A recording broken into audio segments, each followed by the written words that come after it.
Saya ikut juga baca doa dan ceramah sedikit di tempat itu. Beliau sebagai Presiden Republik Indonesia menyatakan, seluruh negara sekarang lagi menghadapi masalah. Masalah krisis pangan, masalah krisis energi, masalah perang yang berdampak juga ke Indonesia. Maka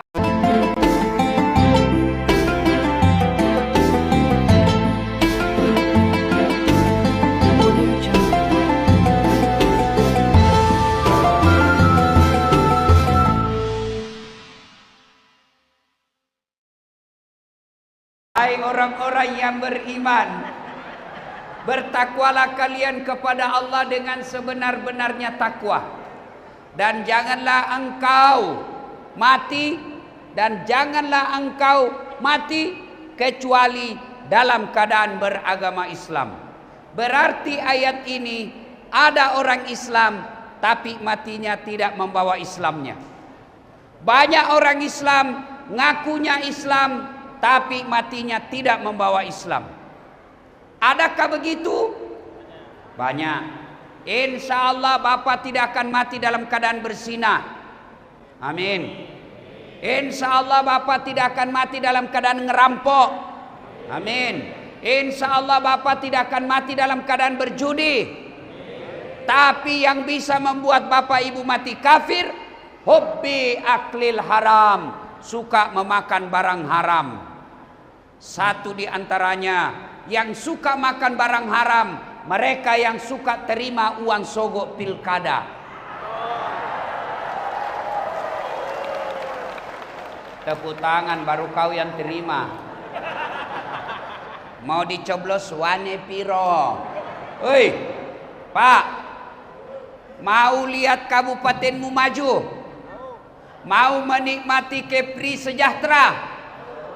Salah satu caranya, jangan kau terima uang sogok politik. Iya.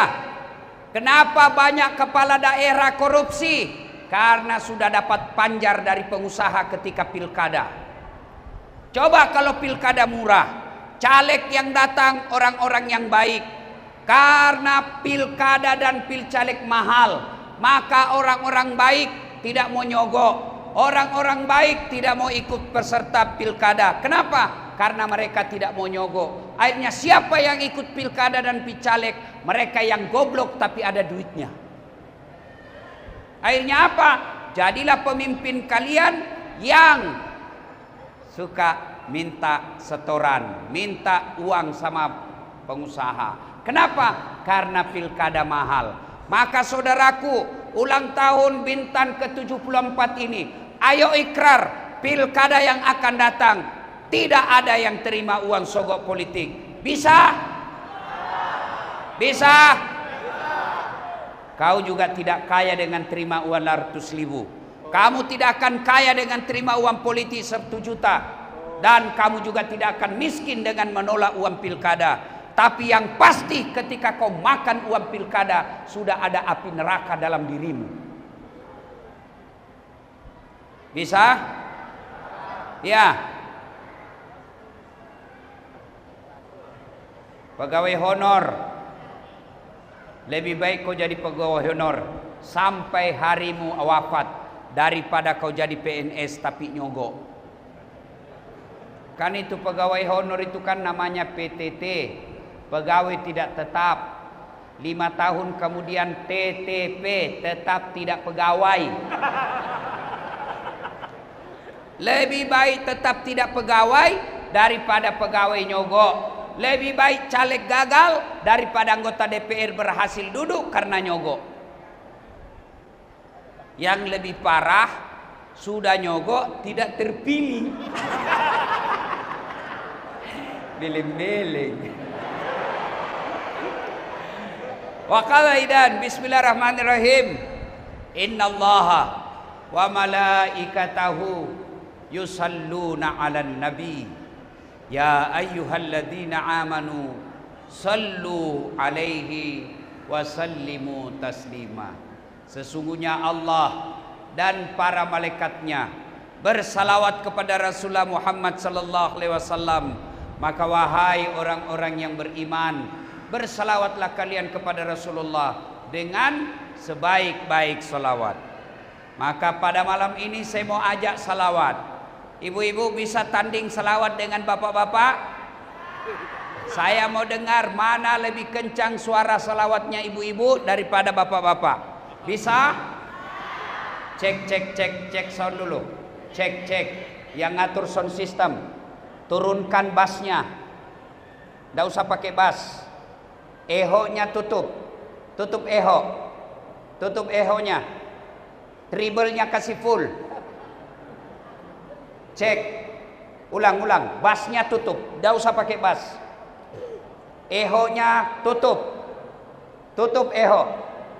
Treble-nya naik full. Cek. Oke.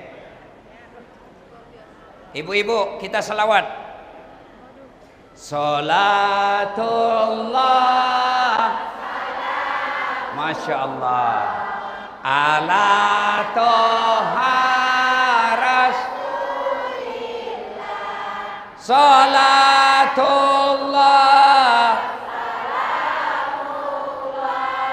Ala Yasin. Masya Allah. Nilainya 9,2. Ibu-ibu diam, kita dengar bapak-bapak.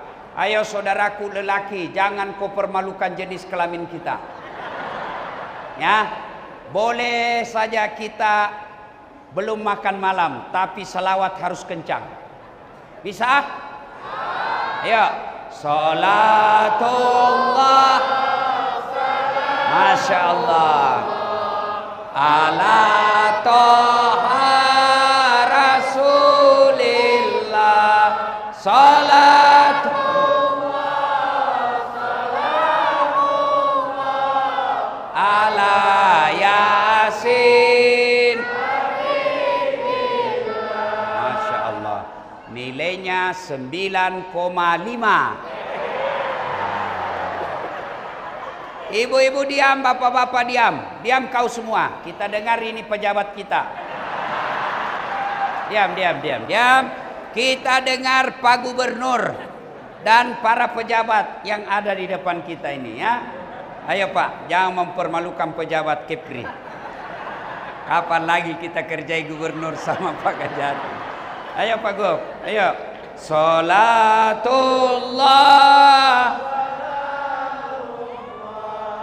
Ala Rasulillah. Salatullah.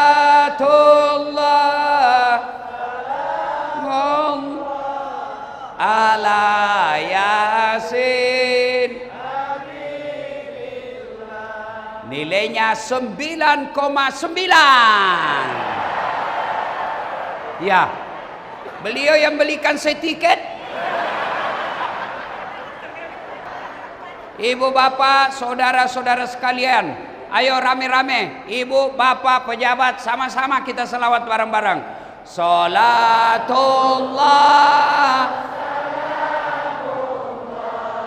Ala Rasulillah. Salatullah.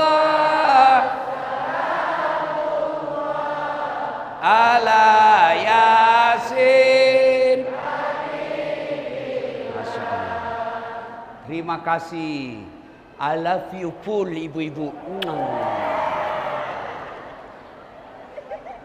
Kenapa ibu-ibu janda ketawa?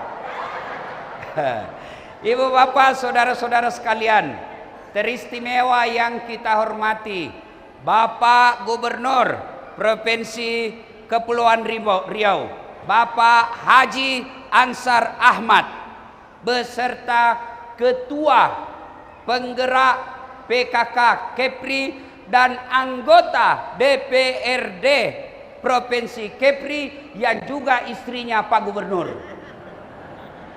Dan yang kita hormati Bupati Kabupaten Bintan, Bapak Robi Kurniawan, Bapak Kajati Kepulauan Riau beserta istrinya yang juga temanku dari Sulawesi Selatan. Orang sini tapi 7 tahun tugas di Sulawesi Selatan. Sudah tahu sedikit bahasa Bugis. Dan di sini saya tahu banyak juga orang Bugis. Alhamdulillah. Pak Gubernur, saya bangga ini dengan orang Bugis. Kemana-mana saya ketemu banyak orang Bugis. Saya pergi ke Tanjung Batu, banyak orang Bugis. Saya pergi ke Pulau Kijang, bahasa Bugis orang di sana. Bahkan satu-satunya tempat yang pernah saya datangi ceramah, ada tiang listrik di tengah jalan di Kepulauan Kijang. Tiang listrik, hebat betul ini kampung. Begitu saya masuk penjara, banyak juga orang Bugis. Luar biasa orang Bugis ini ya. Nah, ibu bapak, saudara-saudara sekalian, siapa lagi yang mau dihormati? Ketua Dewan apa? Ya, adat Melayu. Yang saya hormati para alim ulama. Yang saya muliakan tokoh-tokoh masyarakat. Yang saya hormati ada yang mewakili polisi. Saya lihat pakai songkok Bugis. Orang Bugis juga pasti nih. Ya. Hei, nah mudah. Jangan kau musuhi polisi. Kau kira enak hidupmu kalau tidak ada polisi? Hah? Rumahmu dirampok, motormu dicuri. Siapa kau cari? Satpol PP? Nah. Siapa kau cari? Polisi. Bapak-bapak, hartamu dijarah, rumahmu dirampok, anakmu diperkosa, istrimu dibunuh. Siapa kau cari? Ketua DPR. Wah! Siapa kau cari? Polisi. Saya pergi ceramah, macet mobil, tidak bisa gerak mobilku. Saya baca surah Yasin, tidak gerak mobilku. Saya baca ayat kursi, tambah macet. Begitu datang polisi, lancar. Makanya jangan musuhi polisi. Pun kalau ada polisi, kau melanggar, kau tidak lihat ini rambu-rambu. Saya lihat pak. Kenapa kau langgar? Saya tidak lihat bapak. Kenapa kau tidak lihat saya? Bapak sembunyi di tikungan. Itu polisi film India. Bukan polisi Indonesia. Polisi Indonesia selalu di hati kita. Polisi juga jangan musuhi ulama. Karena kalau bapak mati, siapa bungkus kok? Maka yang baik, polisi lindungi ulama, ulama doakan bapak-bapak polisi bersinergi membangun Republik Indonesia. Pakai sotin-sotin juga, kawin betul suamimu nanti. Nah, ibu bapak, banyak yang kita mau sampaikan kesempatan ini, tapi waktu terbatas. Tadi pagi saya dengar pidatonya Pak Jokowi, presiden kita. Saya ikut juga baca doa dan ceramah sedikit di tempat itu. Beliau sebagai Presiden Republik Indonesia menyatakan, seluruh negara sekarang lagi menghadapi masalah. Masalah krisis pangan, masalah krisis energi, masalah perang yang berdampak juga ke Indonesia. Maka 2023 menurut prediksi orang-orang yang pandai di bidang ekonomi, mereka berkata makin susah uang. Apa ibu?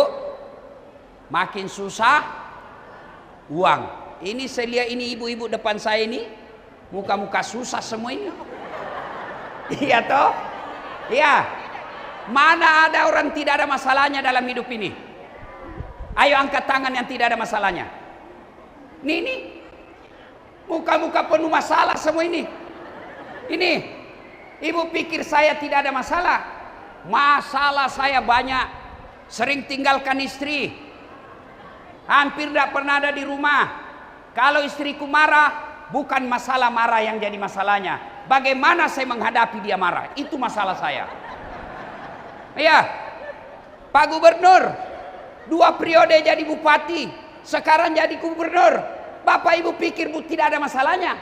Masalah sekarang Pak Gubernur mau 2 periode. Iya toh? Mana ada orang tidak ada masalah?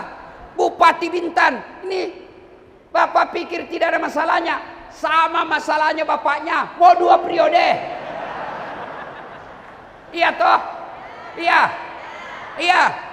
Dasat Latif, ibu pikir tidak ada masalah dalam rumah tangga saya? Masya Allah, selama saya viral bu, banyak janda curhat. Ustaz, baru meninggal suami saya, kasih saya amalan yang membuat saya bisa tenang hatiku Ustaz. Saya kirimkanlah doa-doa. Lama-lama dia mulai WhatsApp lain-lain. Dia bilang, Ustaz, maukah Ustaz menjadi imam dalam hidupku? Wah. Saya bilang, saya mohon maaf ibu, saya bukan imam, saya penceramah. Mana ada orang tidak ada masalahnya? Iya, semua kita punya masalah. Pak Kajati, Bapak pikir tidak ada masalahnya?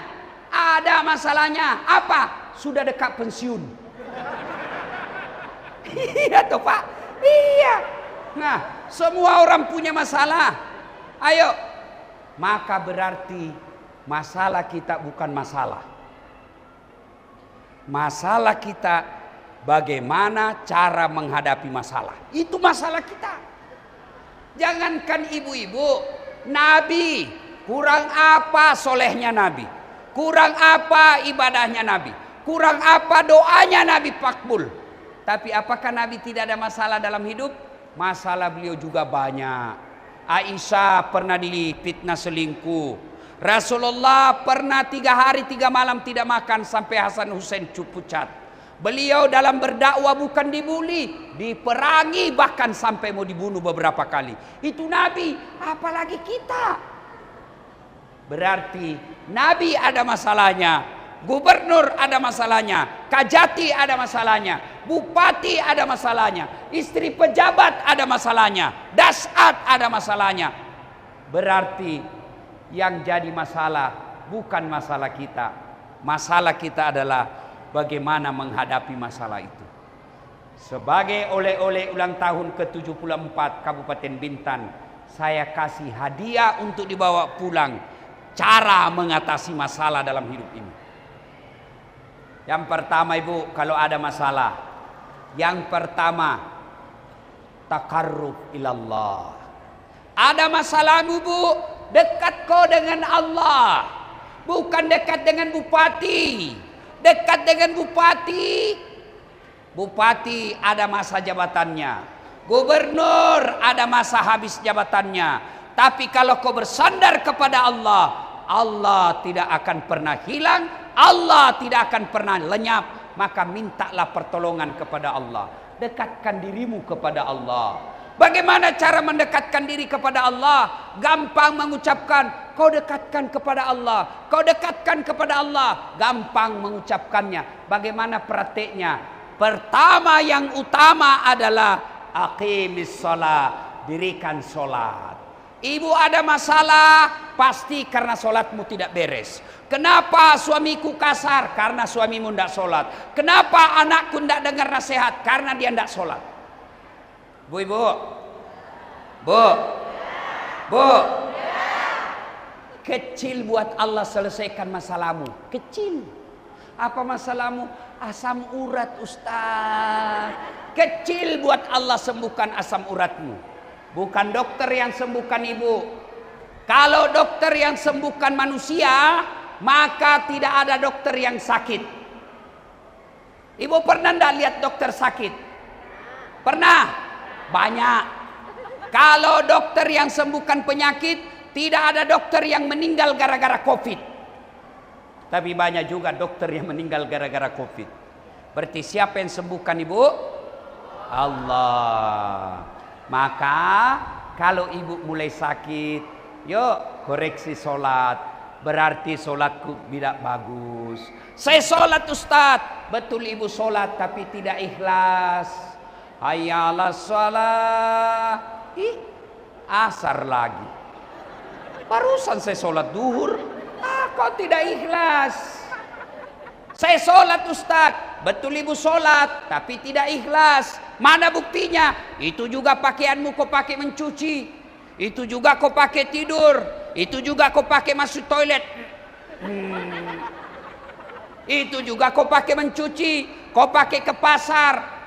kau pakai lagi sholat.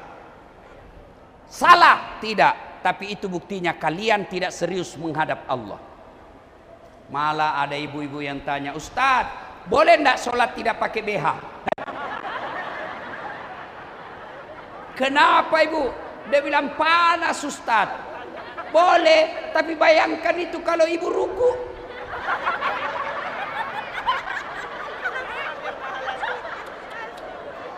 Bu, ibu ketawa karena membayangkan diri sendiri.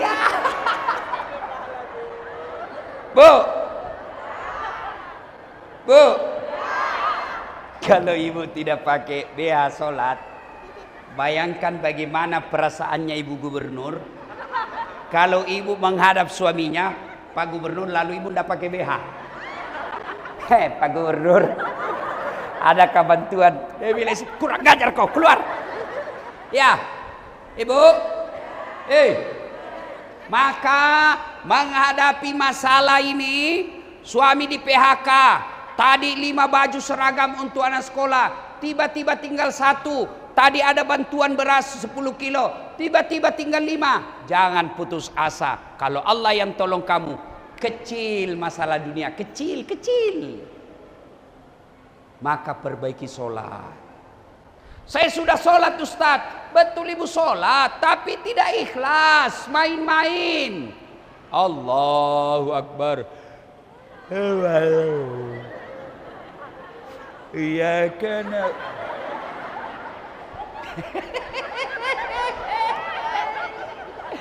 Iya toh Pak. Bapak kan sholat main-main. Allahu Akbar.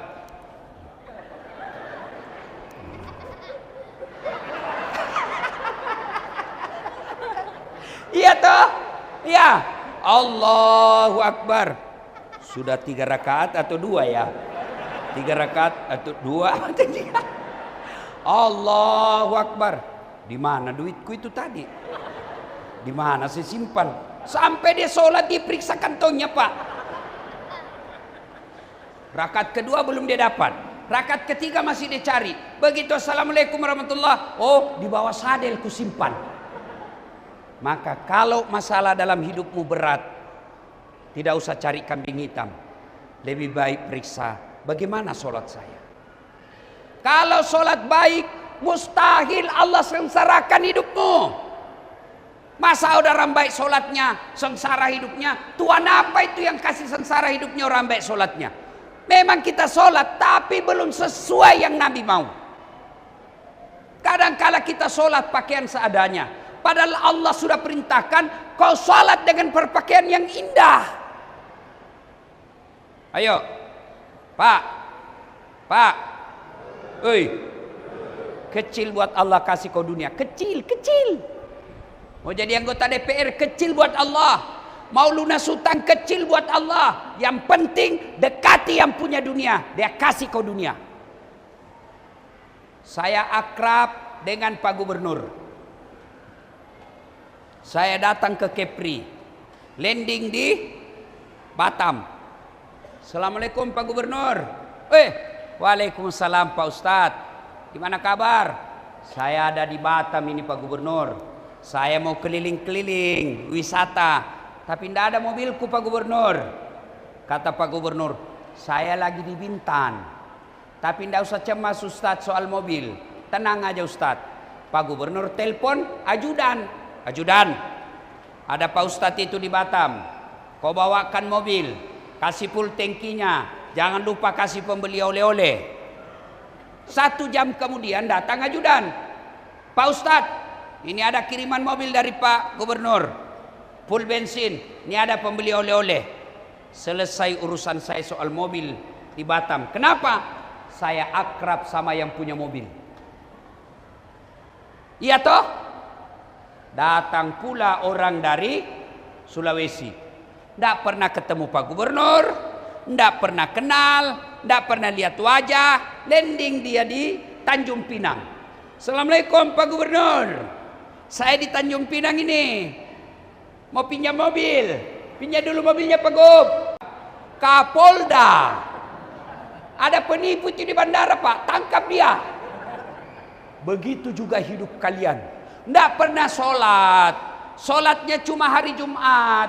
Paling cepat pulang, paling terlambat datang. Orang khotbah dia tidur. Tiba-tiba sakit. Ya Allah, capek sudah saya dengan sakitku ini, ya Allah. Ya Allah, capek sudah saya, ya Allah. Malaikat berkata, Allah berfirman, malaikat, karena dia sudah capek dengan sakitnya dan capek hidupnya, sekali cabut nyawanya. Maka ibu-ibu, perbaiki sholat. Bu, jangan cemas kalau anakmu sarjana tidak ada kerjanya. Jangan cemas kalau anak kita sudah sarjana tapi masih nganggur. Yang perlu ibu cemaskan, sudah sarjana tidak pernah sholat. Mustahil Allah sengsarakan hidupnya bagi orang yang baik sholatnya.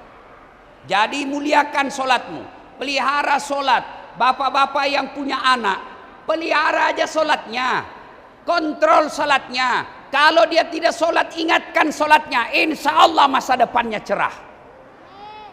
Tapi kalau tidak sholat, biar dia tinggi jabatannya, biar dia banyak duitnya, banyak gelarnya, tapi tidak sholat, tidak ada gunanya. Maka yang pertama menghadapi masalah, perbaiki sholat. Ibu, bu, mau lunas utang? Gampang, perbaiki sholat. Biar Allah yang ngatur bagaimana caranya. Kan Allah dalam Quran, man yattaqillaha, siapa yang bertakwa kepadaku. Ciri-ciri orang bertakwa itu sholatnya baik. Maka yaja'allahu mahraja, kata Allah, ku angkat derajatnya, ku bukakan pintu rezekinya dari jalan yang tidak dia sangka-sangka. Maka ibu tidak usah galau. Ada krisis pangan, ada krisis ekonomi, ada krisis energi. Orang Islam tidak usah cemas. Yang ibu perlu pelihara sholat. Biar Allah yang selesaikan urusan dunia kita. Tapi kalau sudah tidak sholat, apa yang ibu mau banggakan? Bu, ibu, kalau pejabat tidak sholat, orang kaya tidak sholat, selebriti tidak sholat, orang cakep tidak sholat, orang masih bilang, ya wajarlah, dia kaya, pejabatan, banyak duitnya, satu Indonesia kenal, meskipun di akhirat sengsara, tapi paling tidak dunia dia sudah dapat. Tapi kalau ada orang sudah tidak terkenal, pengangguran, jelek mukanya, bau mulutnya, banyak utangnya, busuk keteknya, tidak sholat lagi, kau mau diapain? Ya, bu. Maka pulang dari acara ini, apapun kondisi ibu, sholat. Ustadz, saya lagi sakit, tidak bisa kena air Ustadz, tayamum. Ustadz, saya tidak bisa berdiri, duduk. Saya praktekkan ya ibu ya, sholat duduk. Coba lihat ke sini. Ibu misalnya asam urat, rematik, susah sekali ruku. Allah. Aduh, encok amin. Daripada ibu sholat direkam cucu, repot. Dicurkan dulu. Ini orang tua sudah mau mati nih. Maka ibu boleh sholatnya pakai kursi. Anggaplah ibu doa ini. Nih, sholat duduk namanya bu, pakai kursi. Allahu Akbar. Allahu Akbar. Sami Allahu liman hamid. Kalau ruku, kepala goyang. Allahu Akbar. Cuma kepala tunduk sedikit. Kalau sujud, bukan cuma kepala goyang, badan ikut ditundukkan. Allahu Akbar. Oke, selesai. Ya, saya tidak bisa sholat duduk Ustaz. Ada bisul di pantatku. 7 lagi Ustaz. Maka Allah kasih jalan keluar. Gimana? Sholat baring. Bukan sholat tidur. Sholat baring. Anggap saya lagi baring bu. Anggap lagi baring nih. Pakai bantal. Tangan masih bergerak. Kepala sudah tidak digerakkan. Allah. Kepala ndak lagi begini-begini. Karena ibu lagi baring. Saya tidak bisa baring Ustadz. Sholat pakai isyarat namanya. Mana disebut sholat pakai isyarat? Tinggal matanya yang gerak-gerak. Allahu Akbar. Gini bu, lihat mata saya. Allahu Akbar. Sami Allahu liman. Allah. Ya ketawa. Saya serius ini bu. Salatullah salam ala toha rasulillah. Salatullah salam ala yasin. Ustadz, saya tidak bisa sholat pakai isyarat Ustadz. Namanya sholat dalam hati. Mana yang disebut sholat dalam hati Ustadz? Mata sudah tidak bergerak, bibir sudah tidak mengucapkan. Dalam hati aja ibu, begini saja. Bagaimana bacanya Ustadz? Baca dalam hati. Bayangkan lagi takbir, Allahu Akbar. Dalam hati saja. Sami Allahu liman hamidah. Dalam hati. Tidak bisa juga sholat dalam hati Ustadz. Gampang. Ambil kain putih, bungkus, bawa dikubur. Iya ibu. Ini ibu-ibu paling banyak ndak sholat kalau ada pengantin. Iya toh? Iya. Paling banyak ndak sholat gara-gara make up. Kuning, biru, coklat. Ada lagi model baru, dikasih lebih-lebih sedikit di sini. Kudungnya kudung sakaratil maut. Ada dia kasih miring lagi sini. Ada kayak kaleng-kaleng di belakang. Bajunya sempit, rohnya juga sempit. Kata suaminya, buru-buru kau bu, kita keterlambat. Apa kata istrinya? Sebentar pak. Beleng-beleng. Coba lihat ibu gubernur.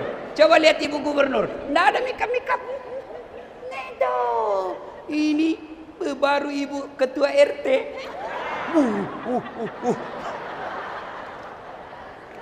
Ayo, kalau ibu terlalu banyak makeup, pasti ibu malas sholat.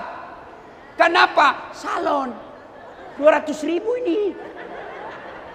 Saya mau makeup, dilarang. Tidak, silakan. Tapi ibu wudhu dulu baru dandan. Sudah itu tahan kentut. Biar sudah tapi sedikit aja Ustaz, ndak habis, tetap batal. Bu, Pak, bagaimanapun kondisinya Bapak, sholat. Kalau anaknya Bapak ndak lihat sholat, kata Nabi, 7 tahun ajar anakmu sholat. 7 tahun. 10 tahun masih tidak mau sholat, pukul mereka. Tapi kita lebih bangga kalau anak kita pandai bahasa Inggris, tapi tidak malu kalau dia tidak tahu sholat. Kita merasa hebat anak kita kalau dia pandai bahasa Korea. Kita tidak khawatir anak kita Jumat tidak datang sholat. Padahal kalau anak-anakmu tidak sholat, tidak ada semua gunanya prestasi. Maka kesimpulan pertama menghadapi masalah kali ini adalah takarrub ilallah. Gimana cara takarrub ilallah? Adalah sholat. Yang kedua, menghadapi masalah ini, wala tai'asu min rauhillah, kata Allah, jangan kau putus asa. Selesai sholat, minta pertolongan Allah. Berdoa. Doa itu tidak harus bahasa Arab. Bu, ibu, mau saya ajarkan doa anak soleh yang bisa jadi ulama besar? Mau ibu? Ayo ikut sama-sama kita doa. Ini doa anak supaya anaknya jadi ulama. Ayo. Bismillahirrahmanirrahim. Allahumma barik lana bima razaqtana. Asal ikut saja. Itu doa makan ibu. Ibu hafal tapi tidak tahu artinya, jadi asal ikut. Itu maknanya. Ibu kadangkala tidak sampai doa karena ibu tidak tahu apa yang ibu minta. Berdoa tidak harus bahasa Arab. Ibu boleh pakai bahasa Melayu, boleh pakai bahasa Jawa, boleh pakai bahasa Jambi, boleh pakai bahasa Bugis, bahkan boleh pakai bahasa isyarat. Boleh. Daripada ibu bahasa Arab tidak tahu artinya, nanti bingung malaikat. Apa maksudnya ini ibu? Lain di bibir, lain di hati. Doa yang ingin disampaikan, ya Allah, dalam hatinya, pelihara suamiku agar dia setia. Ternyata doa yang dia baca, doa minta hujan. Maka boleh pakai bahasa apa saja, bahkan boleh pakai bahasa isyarat. Amin ya Allah.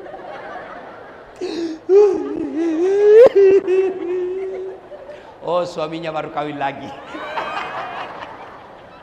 Ya ibu, minta kepada Allah, seberat apapun beban ini, sekecil apapun penderitaan kita, sebesar apapun beban hidup, kecil besar, tetap minta pertolongan kepada Allah. Sesuai janji Allah, ud'uni astajib lakum. Berdoa kepadaku, pasti saya kabulkan. Maka menghadapi masalah, doa. Selesai sholat, doa. 5 kali sehari semalam wajibnya, 5 kali minta sehari semalam. Masa Allah tidak kabulkan doa kita? Kalau tidak dikabulkan, apa yang Bapak minta, percaya apa yang Bapak minta tidak baik. 2014 lalu saya ikut Pilwali Makassar. Kalah Ustadz, 10 pasang calon Pak, 10 pasang. Kalah? Tidak, cuma lebih banyak suaranya yang menang. Saya tidak kalah, cuma lebih banyak suaranya. Belum tentu dia lebih hebat dari saya. Tapi saya ambil hikmah. Andai saja saya menang waktu itu, saya tidak ceramah malam ini di sini. Allah kasih yang terbaik. Bapak-bapak caleg, sudah sosialisasi, sudah pasang baleho, sudah sumbang jilbab, tidak terpilih. Percaya apa yang Bapak minta tidak baik.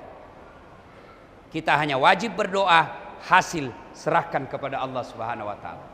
Yang ketiga, menghadapi masalah ini, setelah sholat perbaiki, kemudian banyak berdoa. Yang ketiga, rapatkan persaudaraan. Jangan bertengkar. Ulang tahun ke-74 akan ada pilkada, akan ada pilpres, akan ada pilcaleg. Boleh berbeda pilihan, tapi jangan kemusuhan.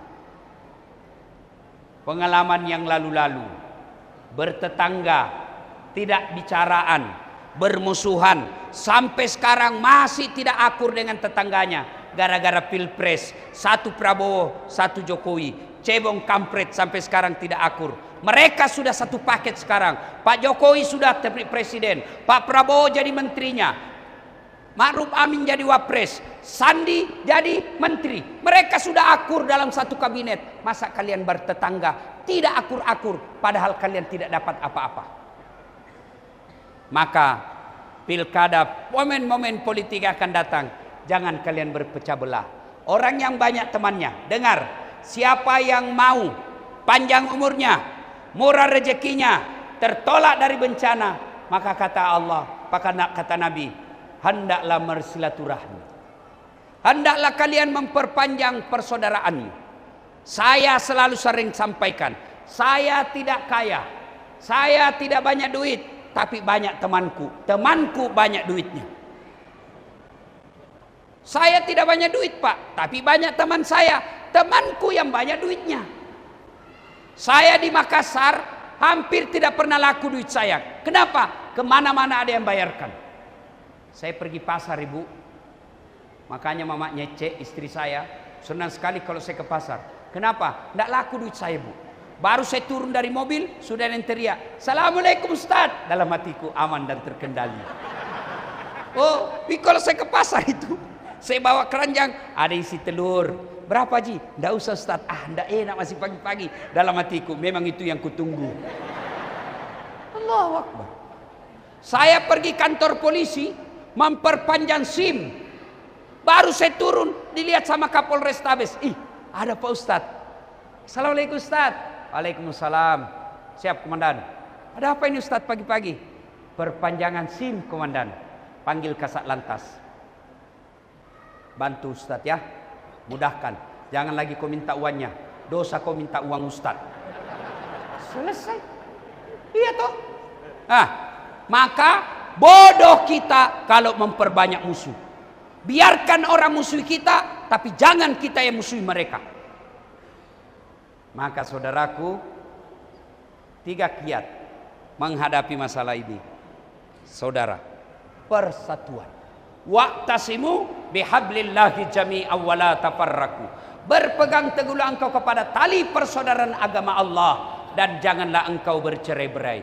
Kata Nabi, umatku itu seperti badan ini. Coba lihat badan kita, Pak. Tangan kanan gatal tanpa diundang kiri yang garuk. Tangan kiri yang gatal tanpa diundang kanan yang garuk. Gatal dua-duanya kerja sama. Iya toh? Coba lihat. Saya jalan malam-malam, tahan tuh kaki. Aduh, kaki tahan tuh. Seluruh badan saya merasakannya. Yang pertama bereaksi mulut. Oh. Aduh. Iya toh? Yang kedua bereaksi mata, cari. Mana dia? Yang ketiga mulut meniup. Yang keempat tangan mengusap. Padahal kaki yang bermasalah. Tidak ada orang tahan tuh kakinya. Rasa kok. Jalan memang kau suka bodoh ini, bodoh.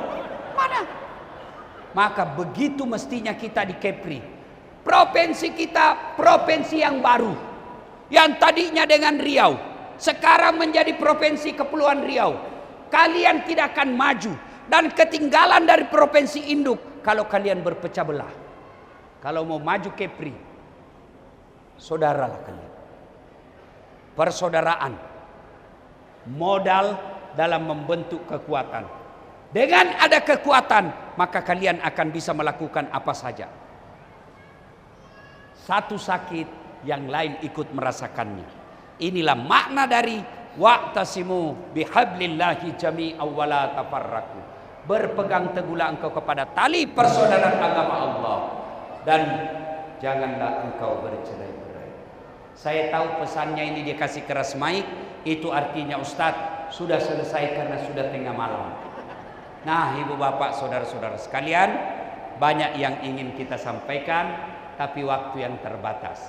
Kesimpulan menghadapi masalah: 1, dekatkan diri kepada Allah, sempurnakan solatmu. Yang kedua, banyak-banyak minta tolong kepada Allah.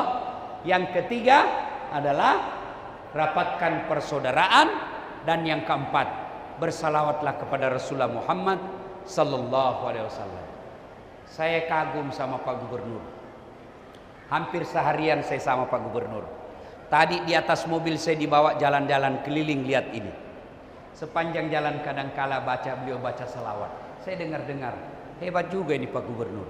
Boleh tanding Pak Gubernur. Kumpul seluruh gubernur yang ada di Indonesia, termasuk menteri-menterinya, hafal salawat yang tadi disampaikan. Kira-kira seluruh gubernur, hanya beliau gubernur Kepri yang hafal salawat tadi. Jangankan sama gubernur, sama kamu aja banyak yang hafal. Mudah-mudahan dengan hadirnya gubernur yang baik,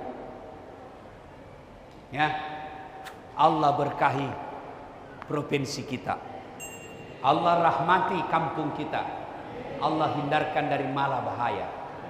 Mudah-mudahan demikian adanya, amin. Terima kasih. Mohon maaf atas segala kekurangan. Insya Allah lain waktu dan kesempatan kita akan lanjutkan. Saya juga ingin berpantun, tapi di ujung pantun saya ucapkan cakep. Bisa? Bisa? Nah, dari mana datangnya cinta? Dari WA, dari Facebook turun ke WA. Ulang, masih kurang. Dari mana datangnya cinta? Dari Facebook turun ke WA. Dari mana datangnya kecewa? Setelah ketemu ternyata berbeda. Demikian, usikum wa nafsi bitaqwallah. Assalamualaikum warahmatullahi wabarakatuh.